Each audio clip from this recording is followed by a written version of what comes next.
Do you remember the Tim Tebow craze of a couple years back? After several miracle comebacks as the quarterback of the Denver Broncos, he and his faith became a staple of talk shows, sports programs, and even the national news. Tebowing became popular, and in fact, it still happens today. You can just ask my son Bryce, whose team finally won in battle ball. Apparently, you guys lose all the time, right? We lost all 4 of our games. Not over. They haven't done well, but they won, and so guess what they all did? They all Tebowed. We even talked about Tim Tebow in our worship services a couple of times. Tim Tebow's very upfront about his faith and in Christ, and he mentions it in almost every interview and every press conference. It comes up all the time. And I think it's great that Tim Tebow's willing to use the national stage to share his faith, and I applaud him for it.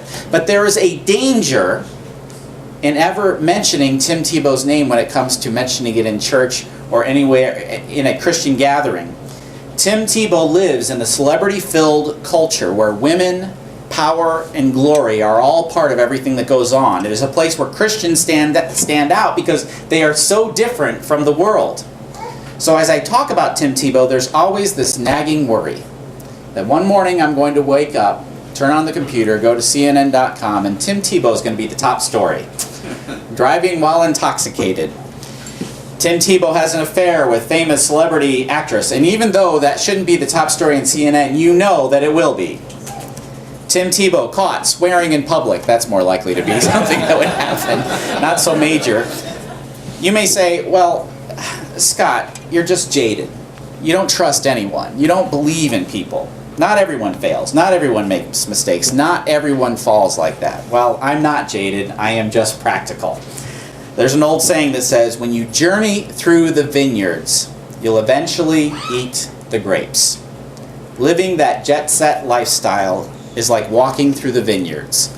All of these temptations are around you. All these things that can attract you and take you away. Opportunities to sin are everywhere. People fail. People make mistakes. When you journey through the vineyards, you eventually will eat the grapes. Now, sometimes I wish there were obvious signs to spell out the warnings, but signs become less and less obvious when we immerse ourselves in a culture that isn't like who we are.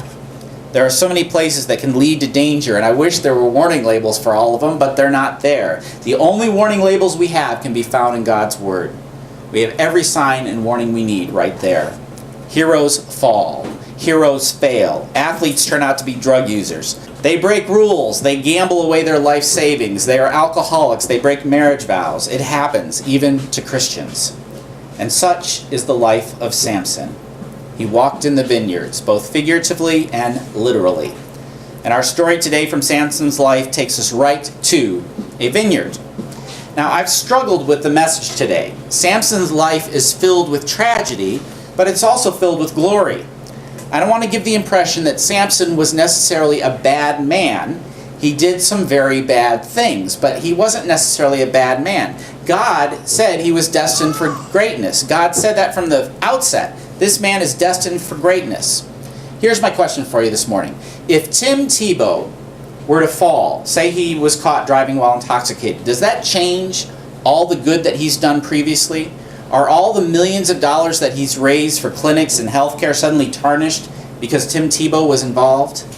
And that's what makes Samson's life so hard to deal with. On the one hand, he did many great things for the Israelites, but on the other hand, he destroyed his own life due to pride, the Samson sickness. He let his emotions get the better of him, and in the end, it brought him down. Our first experience with these two different sides of Samson happened in a vineyard. He and his parents were heading to a town called Timnah to see his new girlfriend who Samson wanted to marry. His parents were not happy about this at all. Samson was dating a Philistine, those nasty Philistines.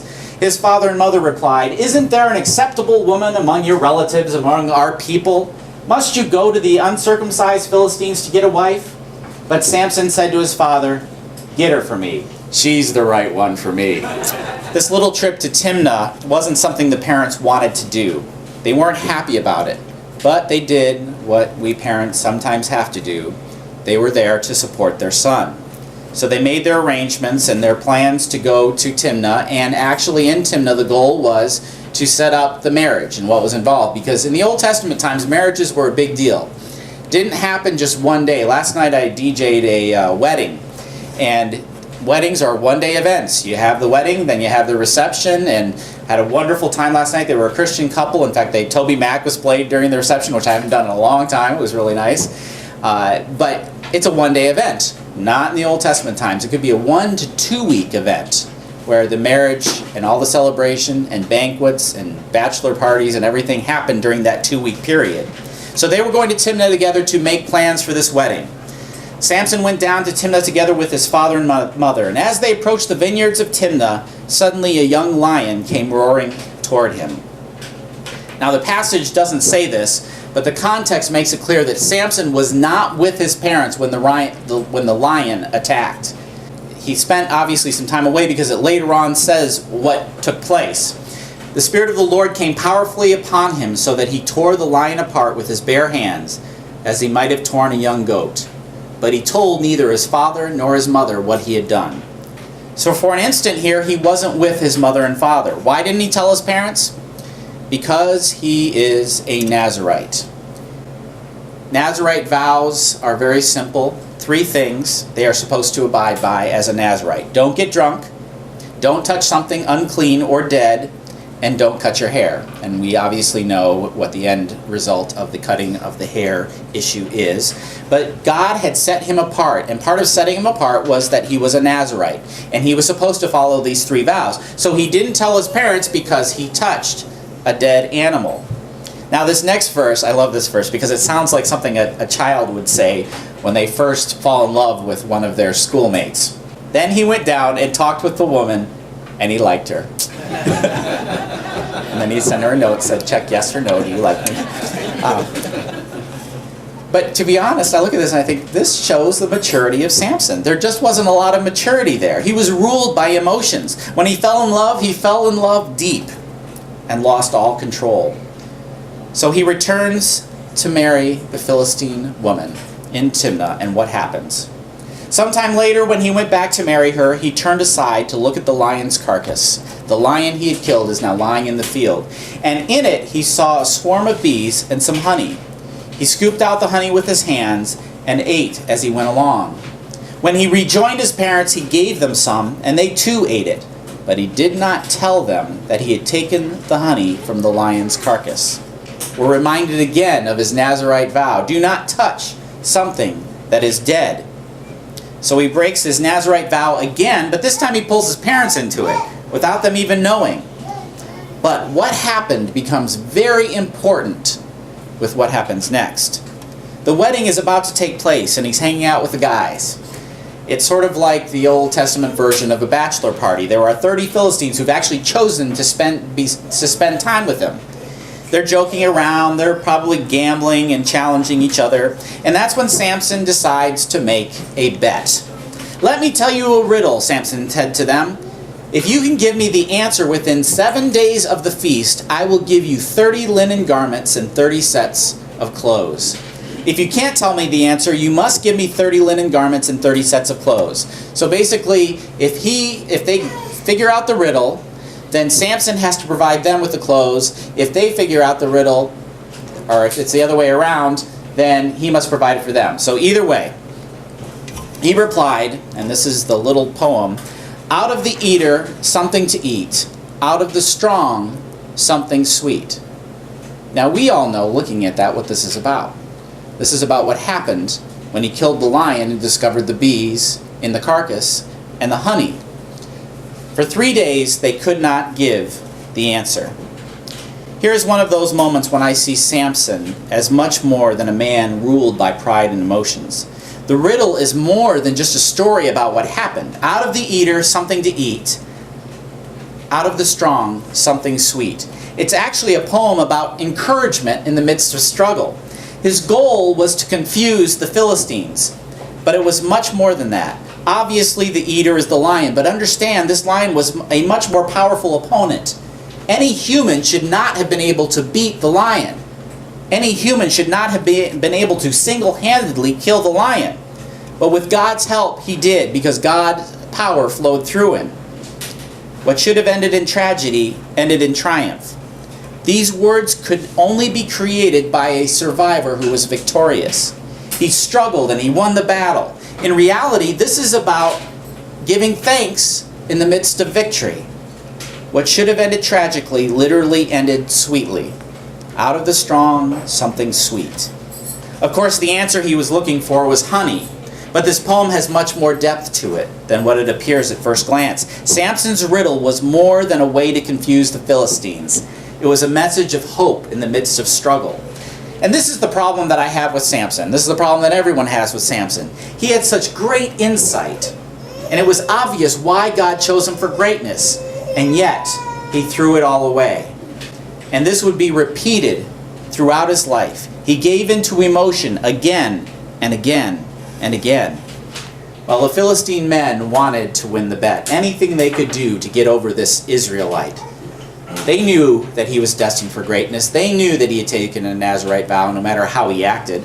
So they threatened Samson's fiancée wife. Now remember, weddings take place over a long period of time. So they, even though she's referred to as his wife, in reality it's sort of like a fiancée that we would call a fiancée today. The tradition was slightly different. On the fourth day they said to Samson's wife, "Coax your husband into explaining the riddle for us, or we will burn you and your father's household to death. Did you invite us here to steal our property?" Notice the word coax.